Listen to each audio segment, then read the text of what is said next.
Cornel, Brother West, it's a real honor to meet you. I've been following your trajectory for a long time. It's actually not an easy task because it zigzags all over the place.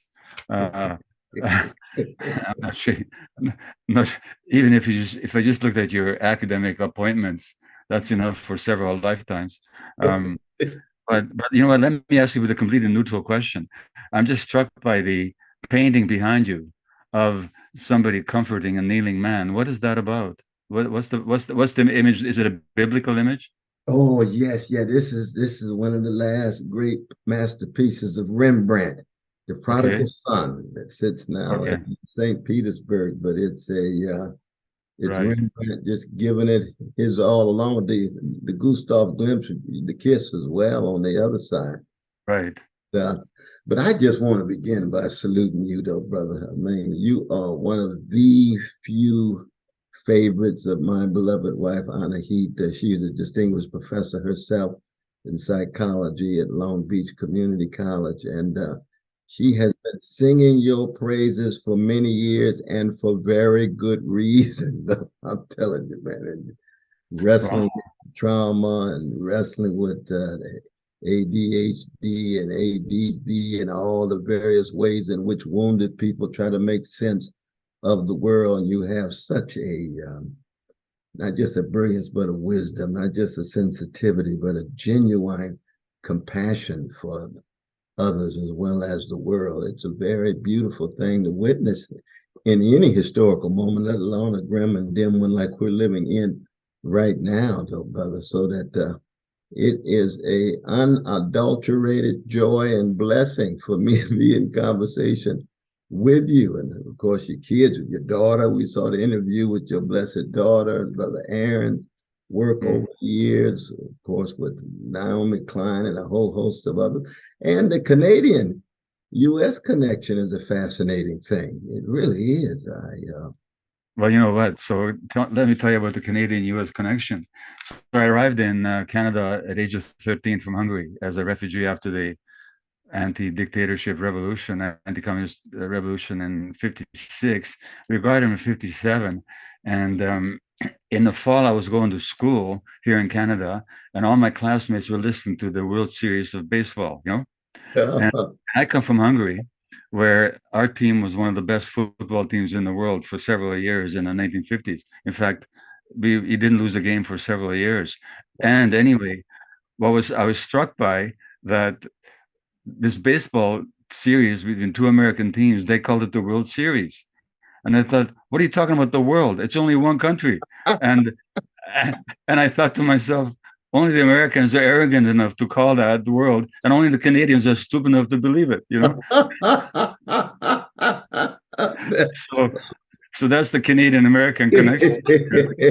that's so very, very true, though, brother. Well, I can tell you this too, that Budapest has always meant so much to me because when I was coming along in my early 20s, I was reading every word that the great Georg Lukács had published, from Soul Oh and yeah, Form, the yeah. Theory of the Novel, History and Class Consciousness, powerful stuff on socialist realism, even his ontology. I wrote a long essay that I published in the early 80s on his ontology that he wrote at the end of his life.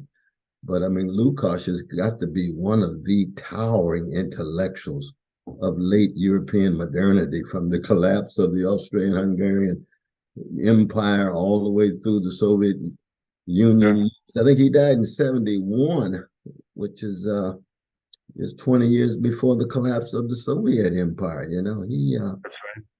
Well, he was one of the ones in Eastern Europe who still maintained an independent mind because, you know, actually what strikes me is there was a propaganda system there under the communist regimes, um, but kind of everybody could see through it, you know, so that mm, you know, as a kid I fell for it. I really, you know, and then so the Hungarian Revolution was a real disillusionment for me in a very positive sense. I lost my illusions, you know, right, and I right. went through a number of disillusionments, including with the United States, because after I left Hungary, the United States was the shining city on the hill, you know, the land of freedom, until 4 years later, the Vietnam War.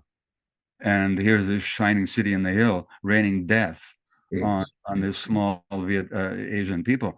And then I had a further disillusionment with my Zionism, where I thought, the Jewish state, and now we're going to reaffirm ourselves and find our freedom and our dignity. Except I didn't realize that this happened at the expense of another people. So, Right. so Lukács was one of these people that did open the wedge of disillusionment with what was going on over there. But let's come to the present moment, and because I think maybe that's on everybody's minds these days. I don't know about you, but for me, and I'm not even talking about taking sides here, but what's going on is somehow that one of the heaviest things, if not the heaviest thing I've witnessed in my whole life. And Mm, I don't know how to compare tragedies. I don't know how to compare suffering. And I know in Vietnam, 3 million people died, 50,000 Americans, 3 million Vietnamese. In Iraq, 500,000 or so civilians, you know. right. But Right. there's something about what's going on right now that seems heavier and darker. Maybe because, and I wonder what you got to say about that. Maybe because we're witnessing it happening in real time, Right. Right. But do you have a sense that there's some special darkness going on right now, or that people are experiencing, maybe on both sides, all sides of this issue? I just wondering what your sense of it is on the emotional, spiritual level. Well, I do resonate so deeply with you, though, brother, in terms of just the sheer impact on my soul and the sheer impact on my psyche. I think it has something to do with the fact that when you watch precious human beings being literally killed, crushed, demeaned, degraded day after day in your life, that makes you think that this particular historical moment has a certain grimness and darkness that others don't. I mean, I try to have some critical detachment in the sense that I've always felt that no evil would surprise me, and no despair would paralyze me, Yeah, because you and I know the history of the species. You know what I mean? Hegel said history is a slaughterhouse, and yeah, Gibbon says it's just the register of crimes and follies of humankind, and we know somewhere around the world there's got to be in the Congo or landless peasants in Brazil and so forth, that people are being crushed in such vicious and atrocious ways. But I agree with you, though. There's something about the precious Palestinians in Gaza with the TV coverage, or sometimes we could say relative lack of coverage when it comes to certain corporate media yeah. sites, though. But those that are courageous enough to try to disclose and lay bare the full truth, that it hits you so hard, though, brother. But I mean, you already put forward your very powerful conceptions of both the wretchedness and the wonderfulness of we human beings. That you've been willing to look unflinchingly at forms of trauma that shatter people's souls, and yet also you accent their bounce back.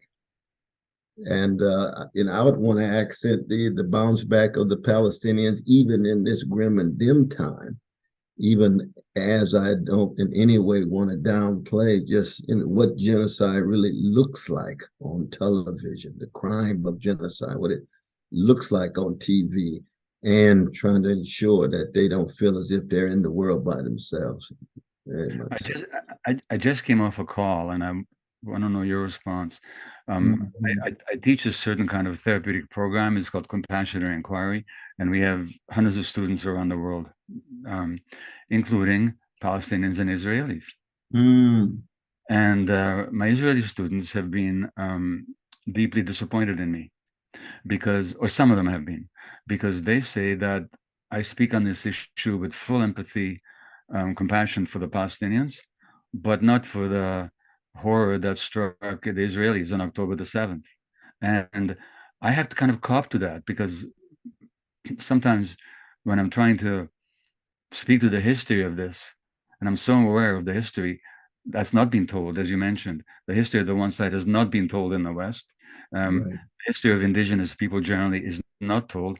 The history of indigenous people or Black people is not taught in the United States. The history of indigenous people only now is beginning to be taught in Canada, and certainly has been missing from the discourse internationally, the experience of the Palestinians. So when something happens, I tend to jump in and speak to that, perhaps without sufficient compassion for the shock and horror that Israelis and Jews experienced on October the 7th. Now, how would you address that one? Well, one, I would want to defend you because I have seen you now on a number of interviews, and I'm talking about interviews that could go on for an hour and a half. And me and Anahita, we sit here and listen to every word. And Huh. I see you coming with a very, very strong, not just a critique, but a humanistic condemnation of the killing of innocent people. And you always begin with saying October 7th is not justifiable. There's no conditions under which one can put forward a compelling argument that somehow it was justified. But then you move right into context and you say this context in no way is attempted to displace that particular moment, but you don't begin with October 7th. You go back to the Balfour Declaration. You go back to 1948. You go back to 1967 and so forth. So I would want to defend you on that. It could be that our precious Israeli brothers and sisters want you to dwell and to linger and to stay on that much longer than maybe you do, but you stay on it for me long enough to let the world know that you've got a humanistic reading. And it's by humanistic, I just mean you're concerned about common humanity, but also tell the truth about suffering wherever it is taking place. So I see you as much more consistent than these Israeli students.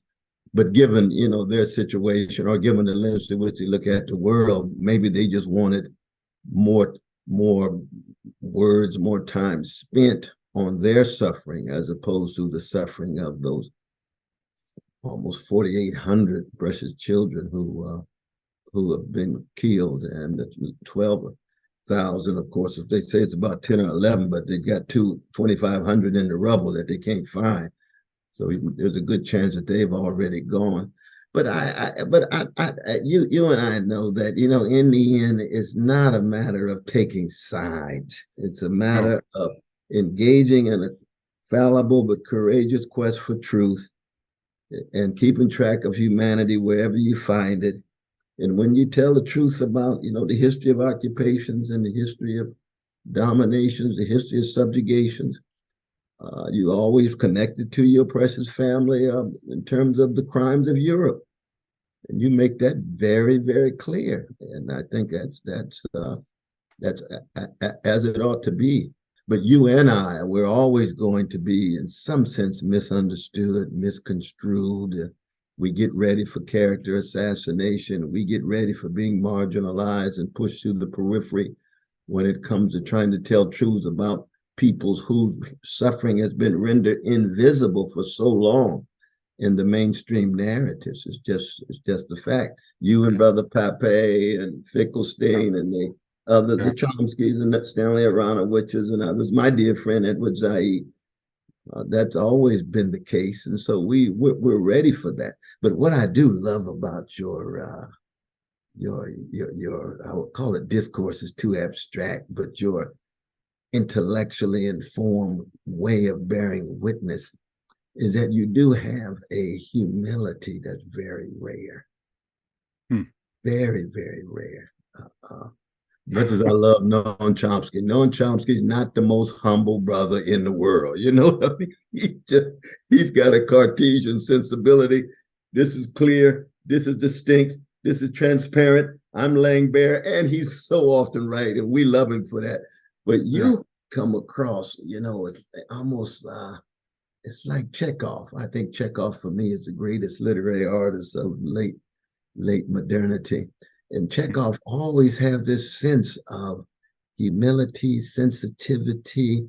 I could be right. This is my view and opinion. I've been thinking about it for decades, but I'm open to critical challenges to it. So you open yourself to Socratic energy, Socratic dialogue. That's a rare thing, my brother.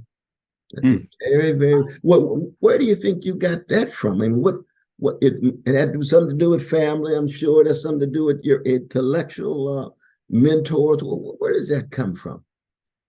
Well, first of all, anybody who knows me personally can tell you how arrogant I can become.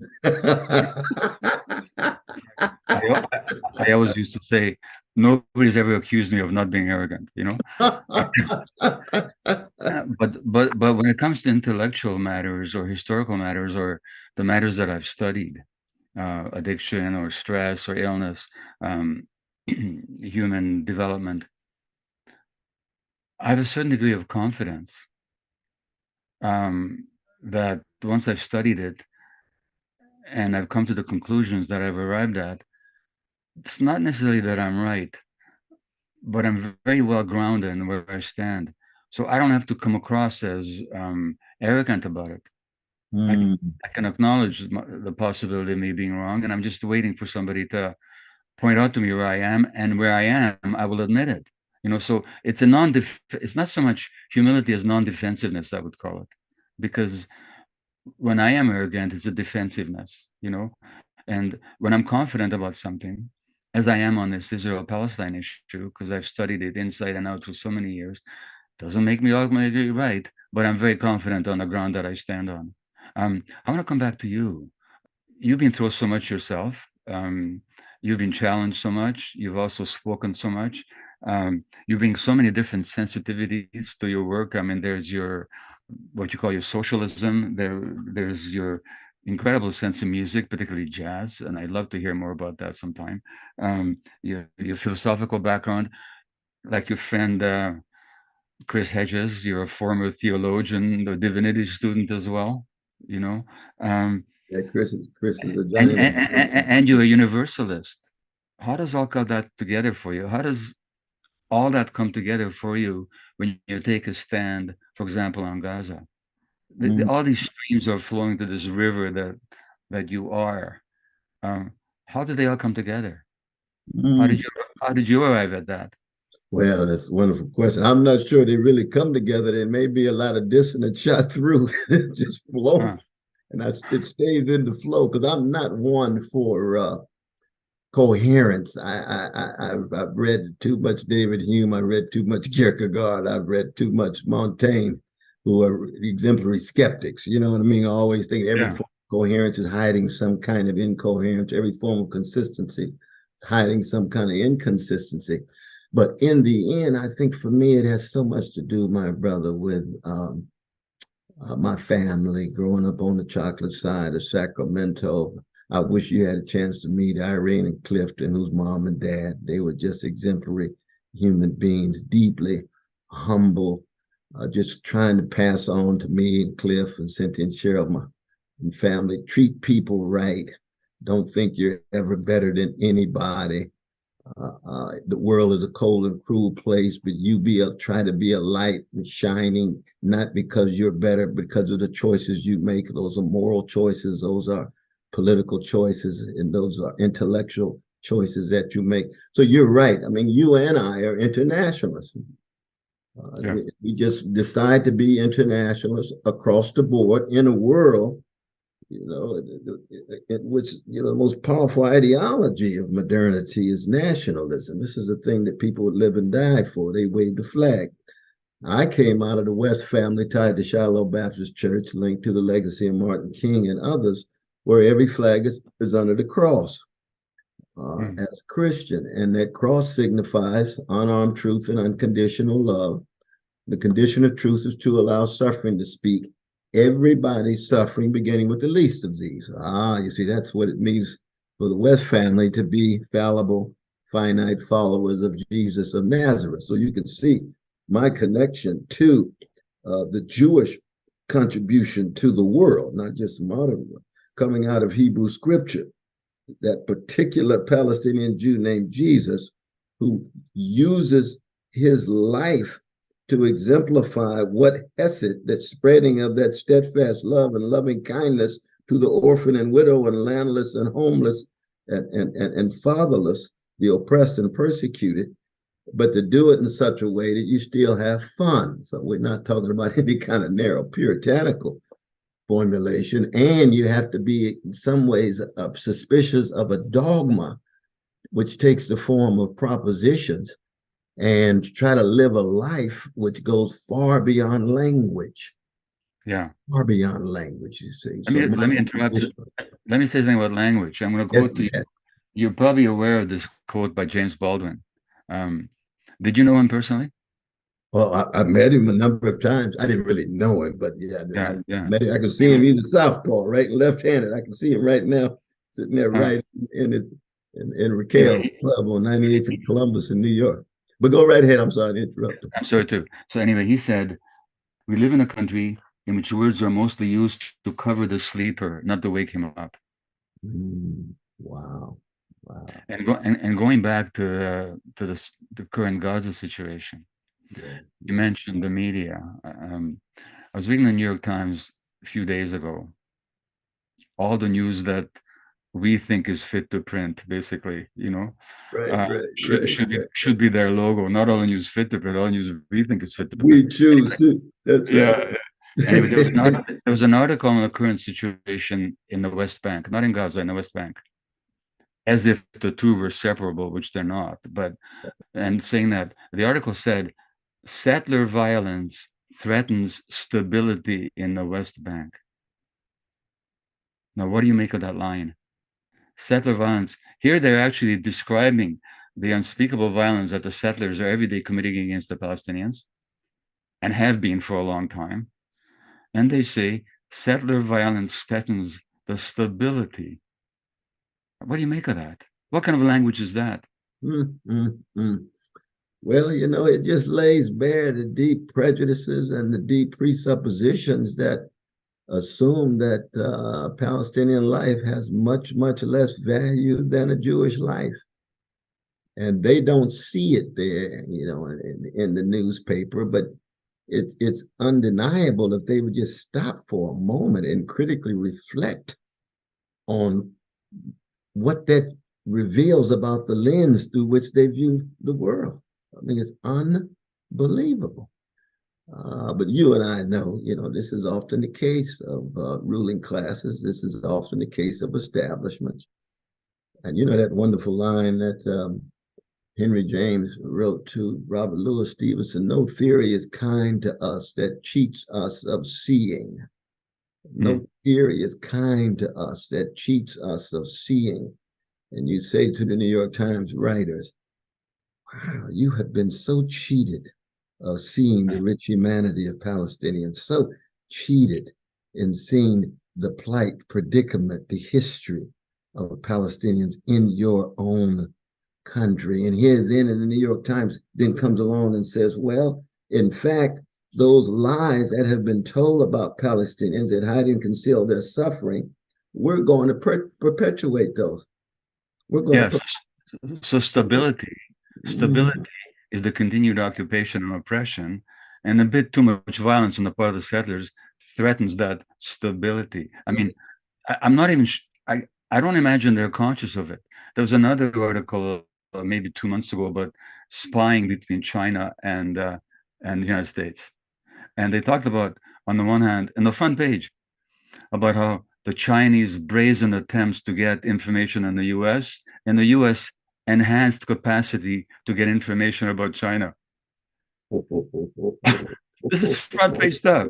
So on one side, it's brazen. On the other side, it's enhanced capacity. It's enhanced capacity. So I'm talking about the use of language here. I mean, as a philosopher, you must really be intrigued by the use of language.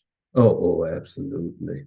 Well, you remember Karl Kraus, who was one of the Central European journalists, theorists, obsessed with language like his contemporary, the great Ludwig Wittgenstein himself. And he had talked about the ways in which language had become so thoroughly poisoned, so thoroughly bastardized, so thoroughly misused and abused that it's hard to even think that you can use a counter language to demystify and to deconstruct and demythologize the lies that have been told. And that's very real. It really is. That's very real. I mean, you know, and I know, when you're talking about something like trauma, you're talking about the body, you're talking about things that go far beyond language. And yet language is the only thing that we can still deploy in order to communicate in certain ways. But thank God for love and light. Thank God for silence and concrete examples that get far beyond language. And thank God for sound. I mean, that's one of the Isn't reasons that right? Yeah, isn't music that plays right? an important role Yeah, for oppressed people. yeah, Arthur Miller, who was my dear brother, the great oh, yeah, playwright. yeah. His play when he's talking about the Jewish brothers and sisters playing in orchestra in concentration camps, Hmm. trying to show their forms of resistance, trying to show their forms of humanity and agency under the Hmm. most indescribably evil conditions. And that language itself not only got in the way, but there had to be means by which they could still hold on to some sense of who they are as human beings without necessarily getting caught within a language that had become so thoroughly bastardized. And you see it in propaganda in America, be it the mainstream media, and you see it in propaganda in any ruling class. You can see it in Israel. I mean, you and I, we got our critiques of the Arab countries. My own beloved wife, she's Iranian, right? Hmm. And you've got an Iranian regime in place treating its own people in a fascist way in the name of of Islam, not the Islam of Malcolm X, but the Yeah, Islam of the mullah. yeah. And we try to be morally consistent about that across the board. But the fact that, I mean, United States is the mightiest empire in the history of the world, though, brother. And the fact that, Well, and of course, if you look at Iran, we know there was a democratic election there that was that's right. deliberately subverted by the British and the Americans, which eventually led to the rise of the current That's fundamentalist exactly religious right. leader, and so everything is all connected. Going back to music, one of my favorite classic. I'm more into classical music than jazz. I'm a very not even a semi-amateur when it comes to listening to jazz, although I do. But one of my favorite classical musician is Shostakovich, who lived under the Stalinist regime. Yeah, And when you listen, and there's so much truth and beauty in his music that he could never speak in his language. that's exactly right. And I very much just not imagine, I very much sense that jazz music in that certain sense is there's a certain subversive quality to it as well. That's I don't nice. know if I don't know if I can hear it clearly enough, but I'm sure it's got to be in there. And what would you say about that? Well, the great Amiri Baraka, also known as Leroy Jones, Yeah, his plays The Dutchman, when he talks about the brother on the subway with his saxophone blowing like he's Bird and Charlie Parker. And if he didn't blow that saxophone, he'd be probably engaging in more intense, even violent resistance. yeah, So that there's ways in which, the music allows us to get out our rage and righteous indignation, but it takes the form mediated through practice and discipline. Because as you know, just like classical musicians, with Vladimir Horowitz hunted down Art Tatum, two of the greatest pianists of the 20th century, they knew they were dealing with levels of genius, discipline, and yeah, tremendous practice. But it does provide a venue for us to try to affirm our humanity, affirm our creativity, touch other people's hearts and minds and souls, and then also be able to find some kairos moments, some meaningful moments in a world and a history that's overwhelmed by hatred and greed and fear and resentment and envy. You might recall at the very end of Levi Strauss's memoirs, he has that wonderful line. He says, the invention of melody is the supreme mystery of the human science. mm, When was melody even invented and created? yeah. What is its relation to the depth and layers of suffering that Probably probably the first time a mother sang a lullaby to a baby somewhere. Now see, you got a positive, upbeat version of that, though. That would be a melody of joy. Yeah, yeah, or soothing, or Or holding, soothing, yes, a or care. love. Absolutely. You know. Absolutely. No, indeed. Chekhov's short story called Rothschild's Fiddler. Oh Chekhov yeah, is probably the only great Russian writer who did not have deep anti-Jewish sensibilities. We know Dostoevsky, with all of his genius, did. yeah. He was Even an Tolstoy did. yeah. But Chekhov didn't. And he writes about a Jewish brother who has the fiddle and is mistreated under, Russian conditions, and the ways in which he's communicating with the non-Jewish Russians as a musician, Mm. tied to a love that cuts deeper than any skin color, nationality, gender, sexual orientation, and so forth, you see. And for you to jump immediately and tell Levi Strauss, well, my hypothesis is when the mother sang a lullaby to the child. Ooh, wow.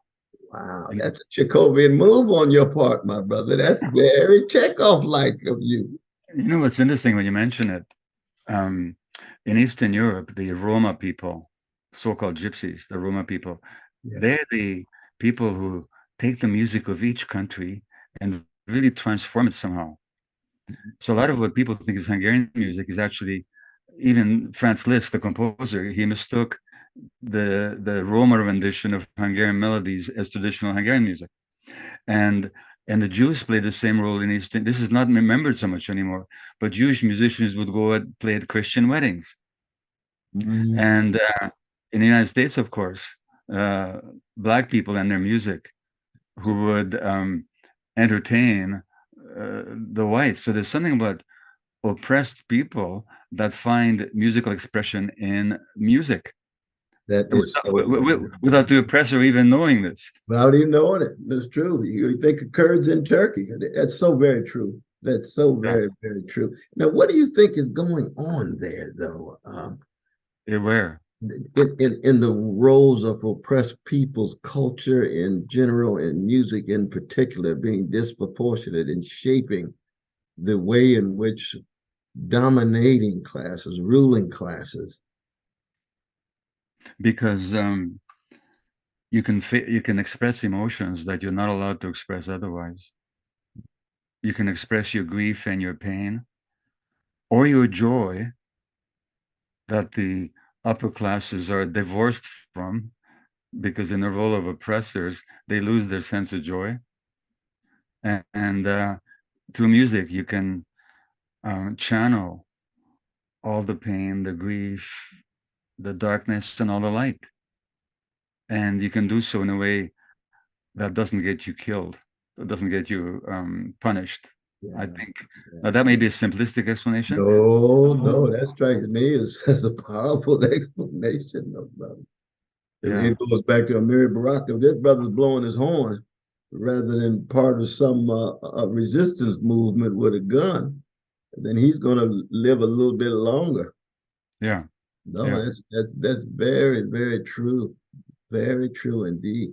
You remember the great Vico, one of the grand towering Italian philosophers alongside Gramsci, Machiavelli, and Aquinas in the history of Italian philosophy, that his argument was that music was the first response to corpses in graves of loved ones. Hmm. So that the moans and groans and sighs and even silence were transformed and transfigured into first noise and then sound. And then the narratives came much later, and then philosophy becomes even further down the road in terms of trying to be rationally coherent, because it's just who's talking about rationality and coherence in the midst of the death of your Yeah. mother or father or grandmother or grandfather. And he sees that as a fundamental human connection, that humando, which means creatures on the way to burial, human Yeah. beings who Yeah. are humbled by this catastrophe of death and corpses and so forth. Very different than Heidegger. Heidegger was talking about abstract possibilities of death further on down the road. Vico's talking about what are you going to do in the face of those corpses? Oh, moan, sing a song, Well, respond to sound. it's interesting that I'm liking the closing of this circle, because when you asked me about music, I went to birth and mothers cooing to their children, and now you're going to death. So maybe it's the complete human experience that music expresses, in ways that words are, except maybe in the hands of the greatest poets, um, that where words are inadequate for, and which brings me back to the grief that I'm feeling these days, Yes, yes, yes. like quite apart from anything else, quite apart from what I think politically, quite apart from how I understand the history, quite apart from my frustration at the major media for just cheering on what I consider to be war crime upon war crime, and not telling the truth, not portraying the subjective experience of the other. When I get in touch, they just, I just have such grief, and I think a lot of people do. And some of us channel that grief into activism. I know I have. I know you have. But the grief is still there, isn't it? Oh, absolutely. No, there's no doubt about it, though, brother. Very, very much so. And we just got to do all we can so that we're not numbed, so that our hearts don't become hardened and our conscience doesn't become coarsened. And you do that by staying in motion, action, both with words, deeds, writing, organizing, hitting the street, going to jail, being in solidarity, both not just the quick though, but the solidarity with the dead, for those who have gone before. And it goes all the way back. The dead is not just last week, as you know, it goes all the way back. Yeah. But part of it though, and this is where I want to ask you about how you conceive of this complicated notion of hope. Because there's that line in Waiting for Godot, great Samuel Beckett, he says, the tears of the world are a constant quantity, that human species have been involved in these layers and forms of murder and attack and assault, generation after generation after generation. And how does one sustain one's hope without being cheaply optimistic? Yeah, I like that phrase, cheaply optimistic, because you know what? If you refuse to be cheaply optimistic, you would not make a very good politician, I hate to tell you. Because that's the coin of politics, Yes, yes. And where you stand, I'm going to quote James Baldwin again, and it's easy to do because I'm quoting from my own most recent book. He says, not everything that can be faced can be changed. Not everything that is faced can be changed, but nothing can be changed until it is faced. And for me, that doesn't speak to hope so much as possibility. Like, I don't deal much in hope. Hope depends how you define it, I suppose. Any word depends on how you define it, whether it's God or That's right. That's right. What do we mean? So, but hope, though I perceive it as kind of a wish that something will happen in the future. I'm more interested in what I've learned to call possibility, which is what's possible in the present moment. So surely when you stand outside the United Nations, I think that's where you gave a very powerful speech a few days ago. That was one of the most, well, powerful is the word I use. I want to use a synonym, but let me stay with the word powerful. Talks that I've seen, passionate. Yeah. Passionate speech on this issue of the current Gaza events. Surely there must be a sense of possibility in you that in speaking those words, something will open up somehow, somewhere in the mind of somebody. And if not today, then maybe tomorrow. And that's not a hope. That's a sense of what's possible. And I think I've often quoted this rabbi. I don't know if it was Hillel or another rabbi who said this 2,100 years ago, 2,200 years ago, about 100 years before the birth of Yeshua, Jesus. You guys in English keep calling him Jesus. I call him by his Aramaic name, I Yeshua. love that. I love You that. know, Brother, I yeah, love that. yeah, yeah, Absolutely. yeah. And but about 100 years before his birth, this rabbi said, "The task is not yours to finish, but neither are you free not to take part in it." And he was talking about the task of healing the world. So here's a man 2,200 years ago. And when I think of failures in human history, I think of some terrific failures. How about Moses, and his prophetic voice, not his tribal voice, but his Right, right. he had both. He had both. He Yes, had yes. both the voice that wanted to murder every living inhabitant of a certain area of Palestine. But he also had this prophetic voice where he said, "You will not oppress a stranger because you know the heart of a stranger. You were yourself strangers in Egypt." So he's a failure that way because look at all the oppression that's going on. Then there's the Buddha, a spectacular failure. You know, how's it Mhm. going, Buddha, with the compassion and wisdom in the world? Or Jesus or Yeshua. How's it going with forgiveness and do not do unto others and forgive them, Father, for they know. How's that going? Well, Yes. but Oh, but these great beings were speaking out of possibility. They're not failures at all. They spoke to human possibility, and they sought to awaken in the human soul those seeds of possibility. And what were they all talking about? They were talking about love and acceptance and universality and the oneness of everything.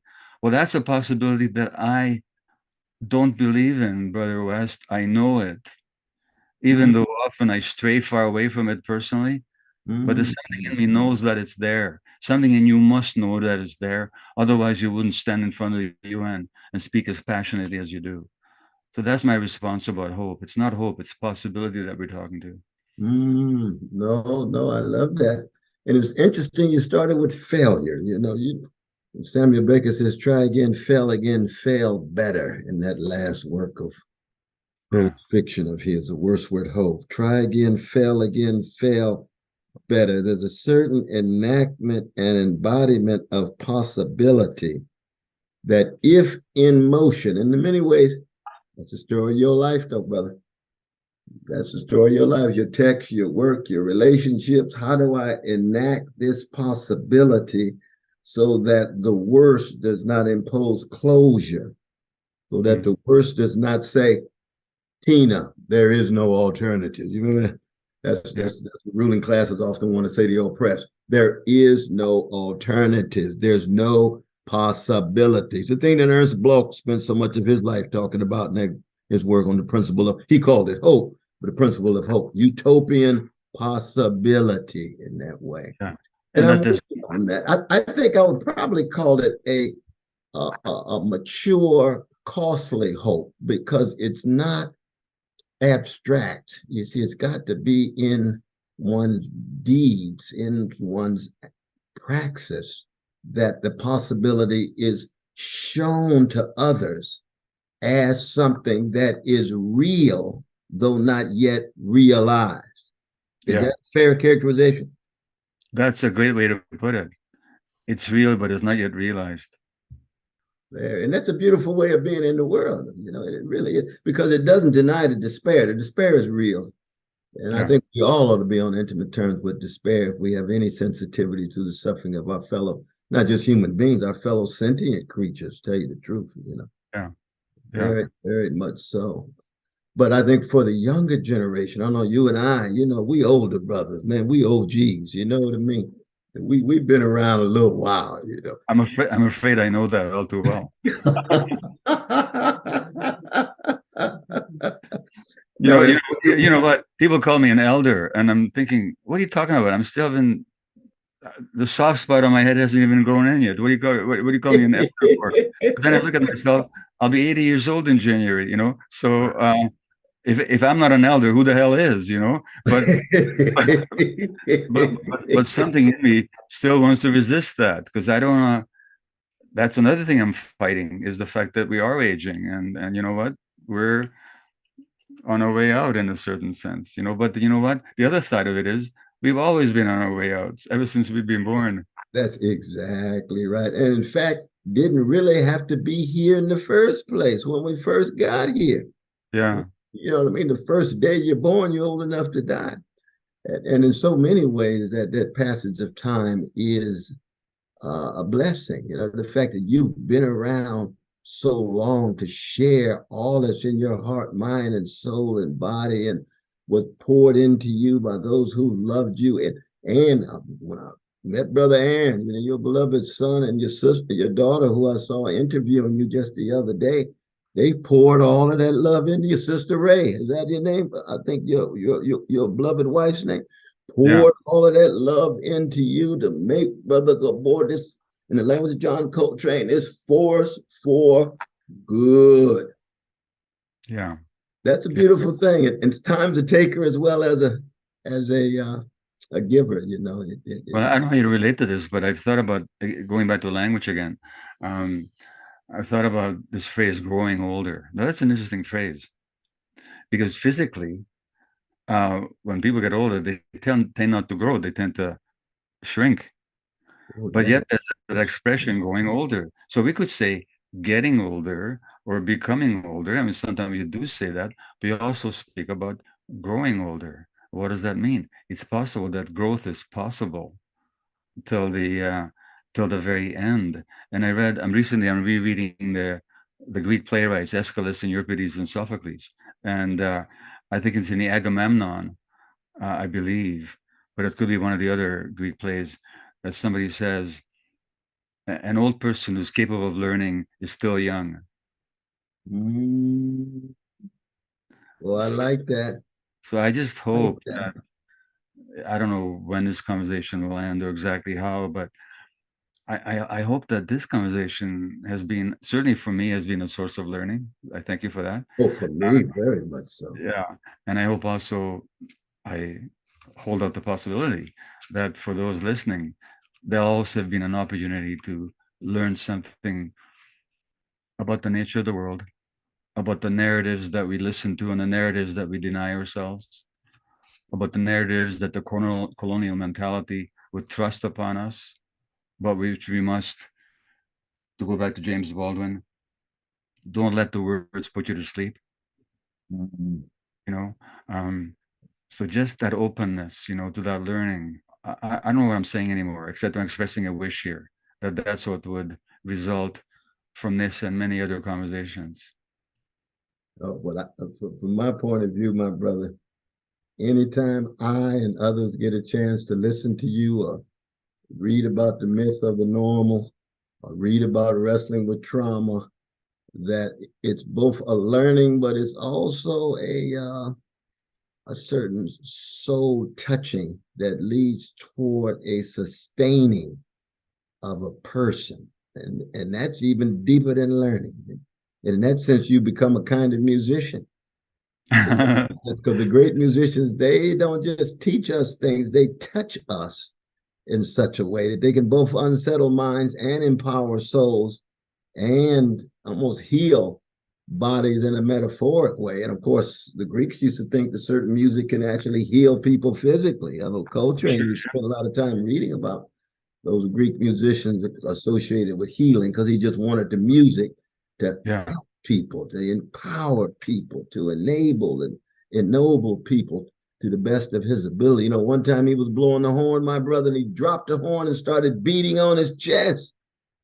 Mm. November 1966 at Temple University in Philadelphia. And Rashid, the drummer, said, Train, what you doing, man? What you? He said, the horn is getting in the way. I'm trying to connect with the people. I'm trying to get them to see the world differently, to feel more deeply, to be more courageous. And the saxophone's getting in the way. Isn't that powerful, man? Well, do you know something? I had to laugh when you talked about me being a musician, because do you know what a Proustian interview is? No. Probably, Proust, the French writer. So, Marcel. Marcel Proust, yeah, yeah. Yeah, yeah. So there's something called the Proustian interview that I never heard about, but it consists of an interviewer asking you questions, nothing to do with your area of expertise. Ooh. And there's no consistency in the questions. They're not consequential. They're not linear. They just ask you anything from left to right, up, down, anything they want to ask, one after the other. And you're supposed to answer. And they weren't asking me about trauma or addiction or medicine or healing or anything I knew anything about. So one of the questions that they threw at me at some point in the interview was, if you could be born again, who'd you be? Without missing a beat, I said, a drummer. Really? Yeah. That's fascinating. Yeah. Matt Coachman, So, Roy, so Elvin Jones. That's fascinating. yeah. Mm, mm, mm. So you know what? I was in London recently, and I met a wonderful sister from I think Ghana, and we had dinner with her and her husband. And she's a musician, beautiful singer. She's actually an opera singer, Ooh. and she writes one of her opera. She actually wrote an opera that was presented, I think, at Albert Hall, or will be.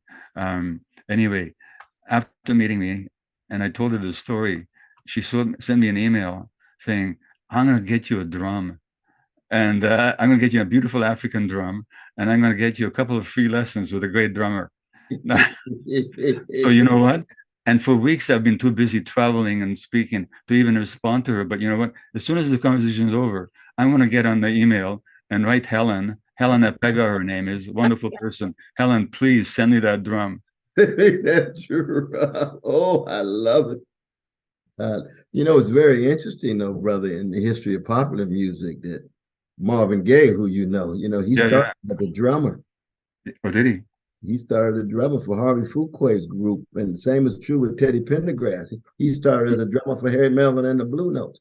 So that move from drumming to becoming this solo artist who goes from city to city to inspire and inform and empower. There's a sense in which you've been a drummer in the last 45, 50 years in your own way.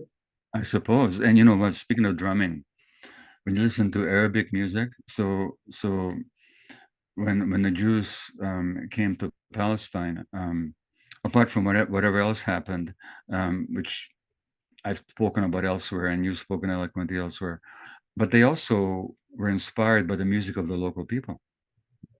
So a lot of Israeli music has got some very beautiful Arabic style drumming in it. If only those two people, if only everybody could sit down and drum together, Exactly. I mean, Yeah. one way of looking at it is if our politics were 1/10 as rich, honest, candid, compassionate, and visionary, and truthful as our great musical traditions, we'd have a very different kind of world, don't we? Well, on that note, let me ask you a final question then. So now you're running for the presidency of the United States, and I know you've been through a number of changes. You're going to run for the candidacy of the Greens or somebody else, and now you're running as an independent. What are you trying to do? And that's not a. Sometimes when people say, "What are you trying to do?" It's like a condemnation, No, I'm actually asking you, Brother West, what are you trying to do? What are you? What is the possibility that you're trying? What is the real that you're trying to realize here? Yeah, it has everything to do with what I've been doing for 55 years, though. When Martin King was shot down like a dog, I was 14 years old. I made a covenant then and there that I would try to be a runner for truth and a runner for justice until the day I died. And so the running for president is really a secondary thing in terms of it being subordinate to running for truth and running for justice. And when you run for truth and you run for justice, you really are concerned with the kind of things that you and I are talking about in relation to music. It means that, like the blues is preoccupied with catastrophe. You have to be honest about the forms of catastrophe in the history of the species, no matter who they are. Yeah. And not allow it to have the last word. The blues is about swing, which means you have a different conception of time, a different form of temporality, so that what? So that possibility is never snuffed out. It's never foreclosed. You're always what Zaid used to call an unstoppable predilection for alternatives. And then yet the third when it comes to quest for truth and justice in my own Black tradition is improvisation, which is a form of practical wisdom, going back in some ways to phronesis, going back to the Greeks. Yeah. I mean, that is the fundamental force, really, in Antigone. You know, Antigone, Cleon, the other, they didn't have phronesis. They didn't bend. They couldn't bend. They were too tight, too dogmatic. Yeah. New circumstances. You got to be improvisational. So people view improvisation as if it's some kind of technical skill. No, it's a form of practical wisdom. It helps you get from womb to tomb with a certain dignity, to certain integrity. And so my whole campaign is just one little moment in this long, rich tradition of a Black people, a human people, a new world people at the deep humanistic and international level. And we'll see, because as you know, there's a good chance that Biden run out of gas, Trump end up in jail. I mean, we don't know what's happening in real time in the American empire as it continues to decay and decline. And we just want to make sure that poor people and working people here and around the world, at the wretched of the earth, that the great Frantz Fanon talked about, that their plight is never, ever, ever forgotten, and that there's some voices that are highlighting their humanity. When we get too close to just seeing it as a Jew versus Arab or Palestinian versus Israeli situation, we forget that there is this world empire that fundamentally sets the framework for everything that's going to happen. And, you know, as our mutual respected mentor Noam Chomsky points out, the whole intellectual system is designed for us so that we're incapable of seeing the empire. We're seeing the occasional manifestations of it, but we isolate it from the large picture that there's something huge going on here. Absolutely. And we're not supposed to talk about it. That's exactly right, my brother. And it goes back to the British Empire, 19 teens and 20s and 30s. Yeah. And how other, even the Soviet Empire in the 40s played its small but still significant role. You're absolutely right. And in the end, you know, we just want to say there are certain things that are non-negotiable, which has to do with humanity, dignity, security, and safety. Yeah. Jewish security, Jewish safety, never again, absolutely. Palestinian security, Palestinian safety, never again, absolutely. But then given the larger backdrop of the empires and the nation states and others that are playing roles outside of the context in which those two peoples find themselves, you can't render those invisible, or you'll never be able to get at the source of the problem. Well, let's agree on this then, that never again is not a tribal slogan. That's right. It's a universal slogan. Absolutely. It applies to everybody. Everybody. It is internationalist to the core. But I'm telling you, brother, I'm giving you a hug, man. Right? Thank you. I'll take it. But this has been just so wonderful.